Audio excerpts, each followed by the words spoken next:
Rema hari ini, Yesaya 60 ayat 2. Sebab sesungguhnya kegelapan menutupi bumi, dan kekelaman menutupi bangsa-bangsa, tetapi terang Tuhan terbit atasmu, dan kemuliaannya menjadi nyata atasmu.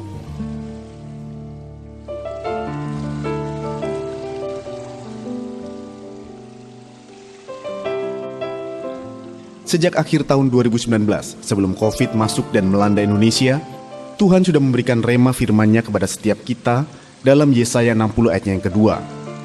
Sebab sesungguhnya kegelapan menutupi bumi dan kekelaman menutupi bangsa-bangsa, tetapi terang Tuhan terbit atasmu dan kemuliaannya menjadi nyata atasmu.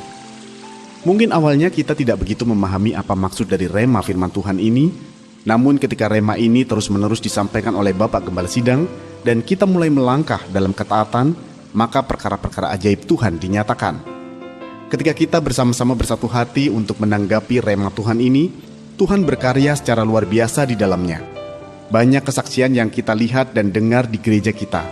Meski dunia dalam kegelapan dan resesi ekonomi terjadi, namun ada begitu banyak jemaat di gereja kita yang malah mengalami banjir mujizat.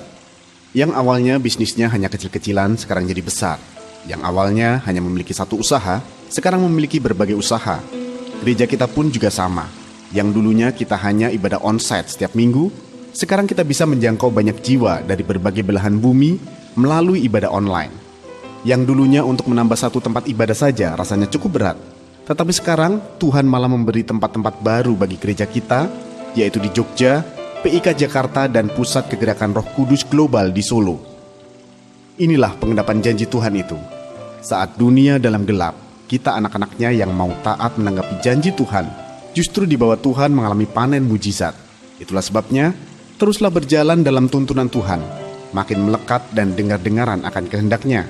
Maka apapun yang sedang terjadi di dunia, kita anak-anaknya akan tetap naik dan bukan turun, menjadi kepala dan bukan ekor.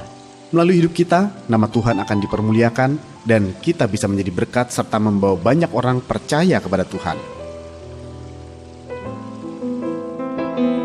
Menurut Anda, mengapa Tuhan ingin memberikan panen mujizat kepada kita saat dunia sedang dalam kegelapan?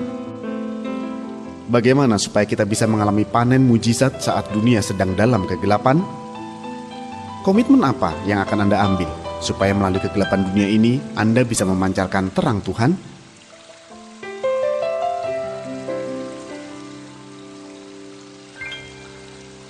Terima kasih untuk janji-Mu dalam Yesaya 60 bagi setiap kami, Tuhan. Kami mau terus tangkap sampai rema ini benar-benar menjadi kenyataan. Sebab kami rindu, melalui hidup kami, nama-Mu dipermuliakan, dan kami bisa menjadi saluran berkat bagi sesama kami. Terima kasih Tuhan, di dalam nama Tuhan Yesus kami berdoa. Amin. Ketika keadaan dunia sedang gelap, justru inilah saatnya panen mujizat bagi kita yang percaya.